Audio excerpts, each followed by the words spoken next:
Salut à tous et bienvenue dans cette nouvelle vidéo. Aujourd'hui, je démonte une chaîne IFI, épisode 2. C'est parti.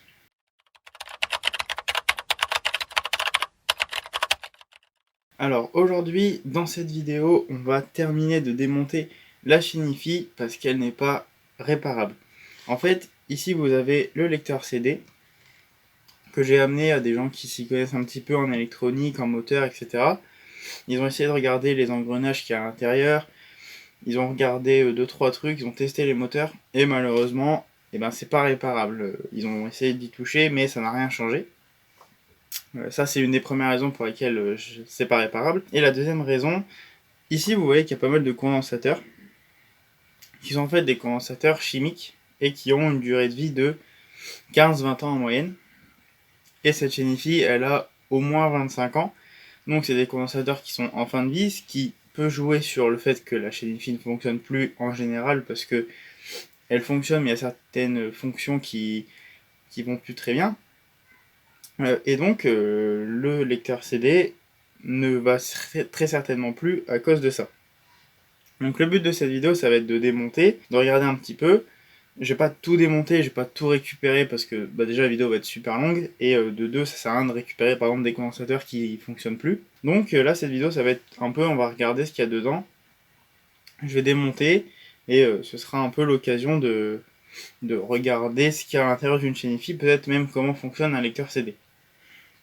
Donc ça va être une vidéo avec aussi pas mal d'accélérés. Là, je vais démonter tout le lecteur CD pour qu'on puisse voir tout ce qui est moteur, etc. Et je vous retrouve après pour tout regarder. C'est parti.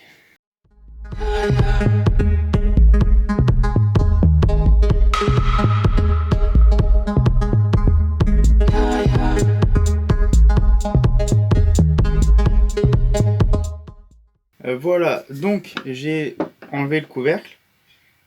Ici vous avez là où on pose le CD, et là vous voyez tout l'électronique. Hop, voilà ce que je voulais faire. Donc ici vous avez tout ce qui est tête de lecture, le fait que ça bouge pour rentrer le CD, et tout ça c'est l'engrenage avec le moteur qui est très certainement plus fonctionnel. Donc là le but ça va être de récupérer au moins ce moteur là. J'aimerais bien tester le moteur pour voir s'il fonctionne encore ou pas. Et donc je vais prendre mon tournevis de précision. Je vais changer l'embout, je vais prendre le plus petit parce que ça a l'air d'être une toute petite vis. Donc je vais récupérer le moteur.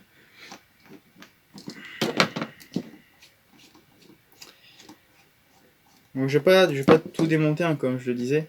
Ça sert à rien de tout démonter parce que il y a des choses que j'ai pas à récupérer.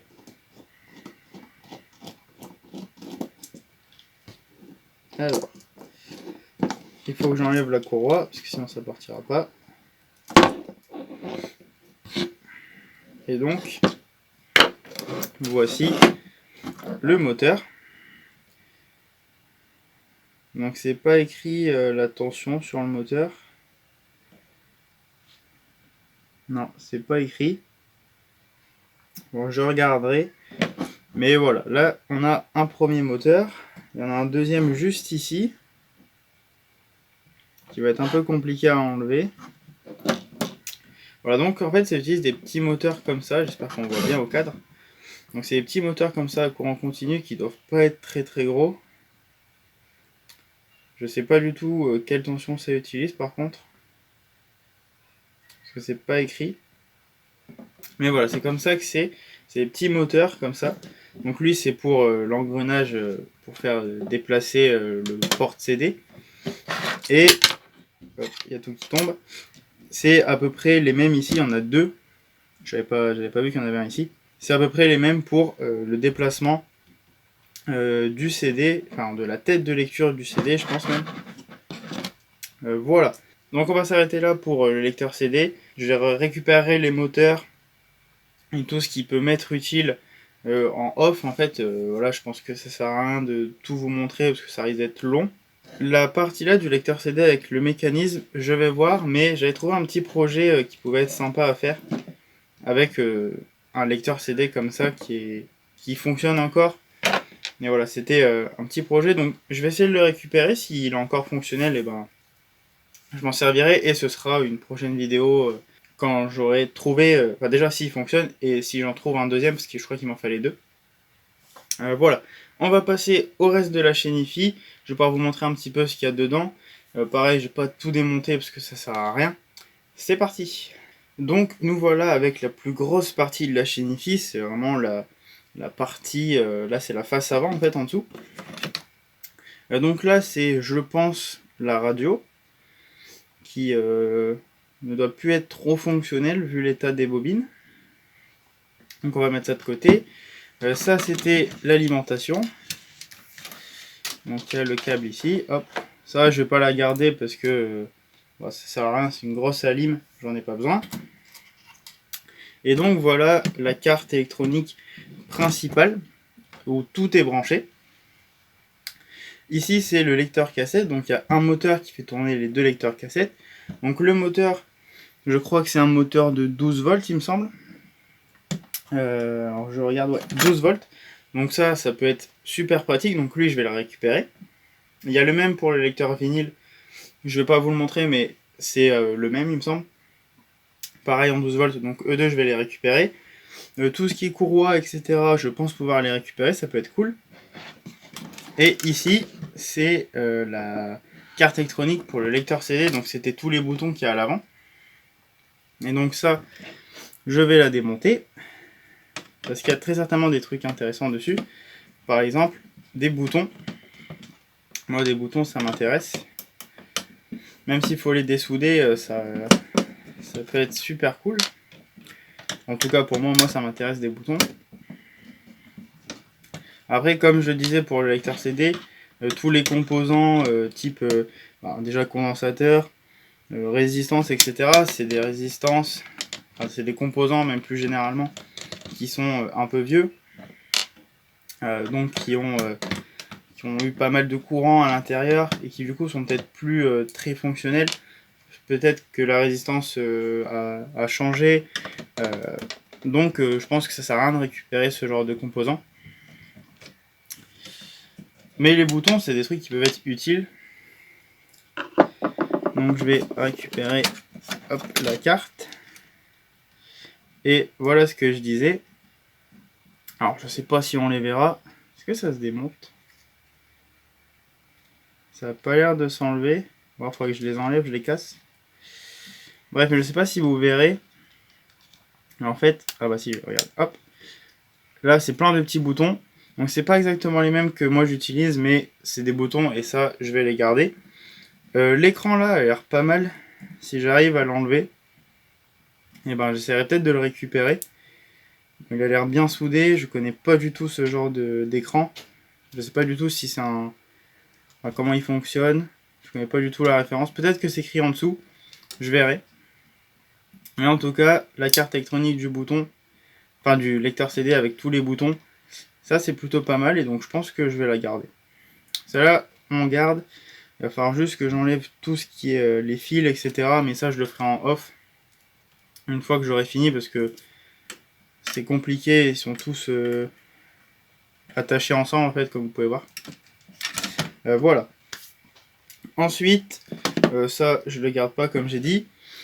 Là-dessus, pareil, c'est des résistances, des condensateurs, des transistors qui ont eu beaucoup de courant, comme je le disais juste avant. Donc je pense pas les garder. Il y a juste le moteur là, j'aimerais bien le récupérer, je sais juste pas comment je vais m'y prendre. Parce que ça a l'air assez compliqué. En fait il y a plein de vis, il y a plein de câbles. Donc voilà, j'ai récupéré le moteur, je vais très certainement faire ça en off, tranquillement. Mais là il y a un petit moteur du coup qui fait tourner les deux cassettes en même temps. Mais par le devant en fait on peut choisir une seule des deux cassettes. Parce que sinon ça veut dire qu'on entendrait les deux en même temps, ce serait pas très pratique. Voilà. Après, il n'y a pas l'air d'avoir trop de boutons ici. Par contre, je vais bouger toute la lime. Hop.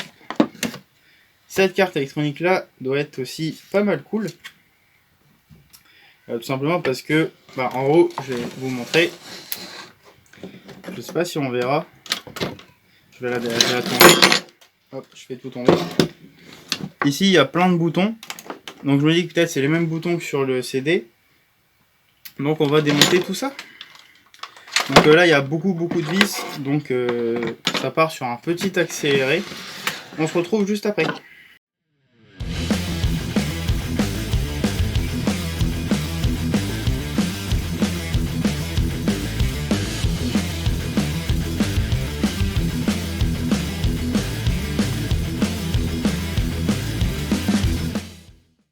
Donc je viens de finir d'enlever toutes les vis. C'était un petit peu compliqué parce que les vis, elles ont jamais été enlevées.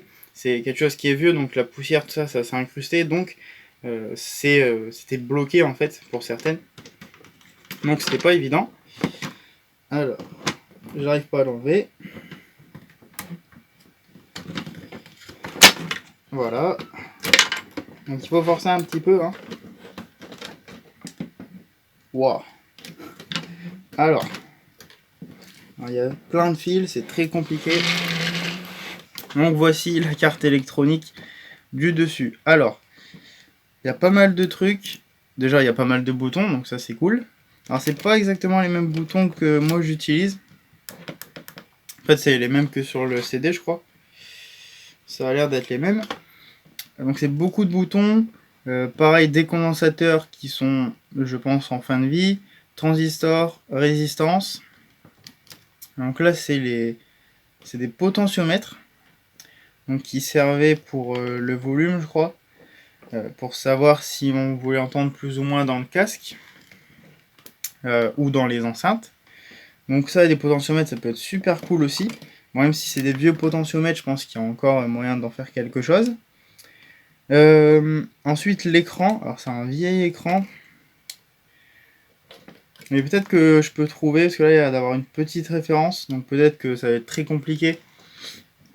Mais il y a peut-être moyen, parce que ça ressemble quand même pas mal aux écrans LCD que moi je possède. Qui sont des écrans LCD beaucoup plus récents.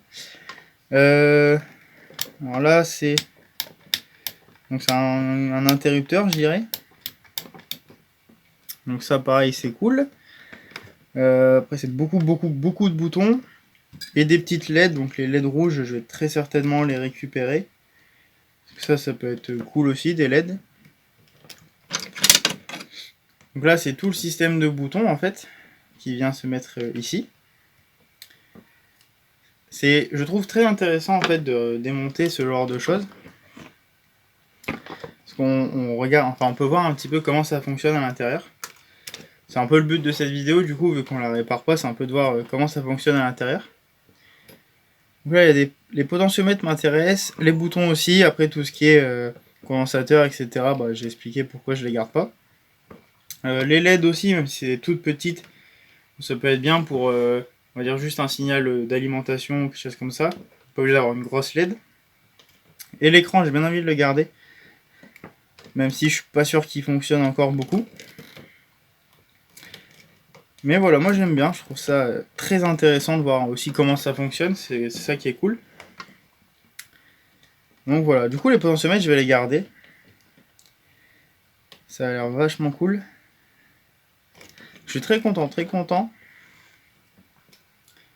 Voilà, après à l'intérieur, bah, je pense que c'est beaucoup de choses à démonter, principalement à dessouder, du coup ça va être le plus long et j'ai envie vraiment de prendre mon temps pour dessouder parce que souder je sais faire, dessouder c'est un petit peu plus compliqué parce que j'ai pas envie de tout cramer les composants. Donc je préfère prendre mon temps, je n'ai pas envie de faire ça en vidéo. Je préfère prendre mon temps. Alors franchement je suis assez content. C'est cool. Alors là il y a une petite carte électronique qui m'attire. Je sais pas du tout ce que c'est. Elle est toute petite, hein, vraiment je sais même pas si on la voit au cadre. Parce qu'elle est enfoncée, mais j'ai envie de savoir ce que c'est.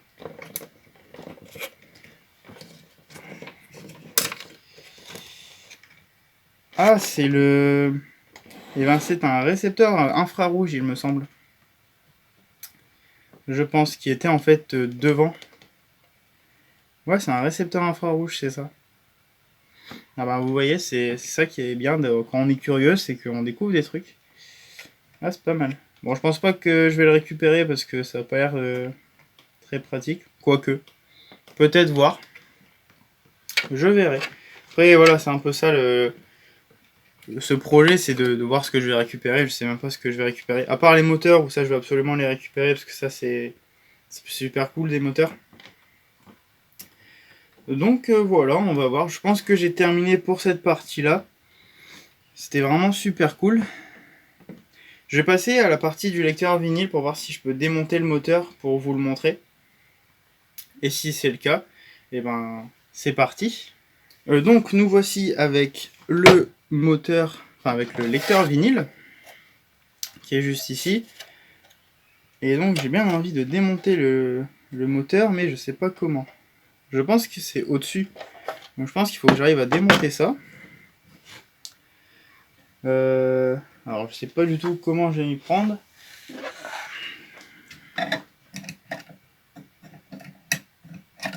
Peut-être avec une pince ou deux tournevis. Je vais essayer. Peut-être que je m'y prends très mal et qu'il y a d'autres moyens de le faire, mais je vois pas comment. Peut-être que c'est même pas ça qu'il faut enlever, mais bon. Bah ça a pas l'air d'être ça. Parce qu'avec les mains j'y arriverai pas. Et ben écoutez, je vous retrouve juste après quand j'ai trouvé comment démonter cette partie-là. Je pense qu'il faut une pince. Je regarde ça et on se retrouve juste après. Bon, j'ai réussi à le démonter, j'y étais au tournevis en fait. J'ai forcé un petit peu. Et normalement ça devrait partir. Normalement. Alors pareil, ça veut pas. Alors, bah, je pense qu'il n'y avait pas que ça. Alors pourquoi ça ne veut pas partir? Il y a l'air d'avoir pas l'air d'avoir quelque chose. Ah bah si, c'est bon, c'est parti. Il fallait juste retourner. Bon, voilà, du coup, le lecteur. Là, on a une grosse courroie. Elle a l'air encore en bon état. Donc ça peut se garder, je pense. Et donc, là, j'ai les 3 vis. On va prendre le petit tournevis, je pense. Peut-être un peu plus gros.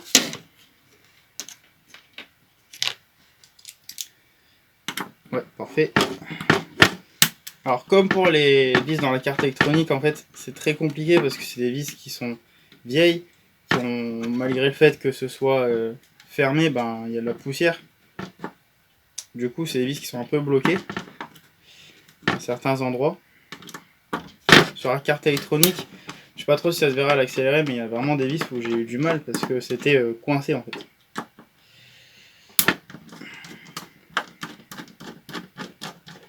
Voilà, normalement ça devrait être bon. Et donc voilà le moteur. Donc c'est à peu près le même qu'on a au niveau du lecteur cassette que j'expliquais tout à l'heure. C'est un moteur 12 volts qui est plutôt pas mal, qui a l'air encore en bon état. Voilà, je voulais juste vous le montrer parce que j'ai pas pu vous le montrer dans les cassettes parce que bah, j'aurais dû encore tout démonter et là c'était plus rapide à démonter que pour le lecteur cassette. Enfin voilà, j'espère que cette petite vidéo vous aura plu. C'était une vidéo découverte de ce qu'il y a à l'intérieur d'une chaîne hi-fi. Bien évidemment, j'ai pas pu tout expliquer parce qu'il y a des trucs que moi-même je connais pas à l'intérieur. Mais j'ai essayé de découvrir aussi avec vous. C'était ça un peu le but de cette vidéo vu que je peux pas le réparer. Donc les prochaines vidéos, si jamais j'utilise des composants qui viennent de la carte électronique, par exemple ce moteur-là, et ben je le préciserai.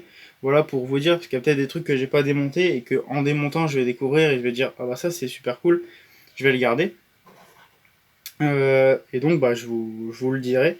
Je vous dirai que ça vient de la chaîne hi-fi. Bon, par exemple ce moteur là je pense que vous le reconnaîtrez si je l'utilise. Parce que lui il fonctionne encore, hein, ça j'en suis sûr, parce que le lecteur vinyle je l'utilisais un petit peu avant. Mais voilà, c'était une petite vidéo découverte, j'espère que ça vous aura plu quand même. J'espère que le premier épisode aussi vous avez plu, si vous l'avez vu. Et si vous l'avez pas vu, bah, vous pouvez aller le voir, il est sur ma chaîne. J'espère que ça vous aura plu. N'hésitez pas à liker, à vous abonner, à partager la vidéo. Merci d'avoir regardé et nous on se dit à bientôt pour une prochaine vidéo. Salut!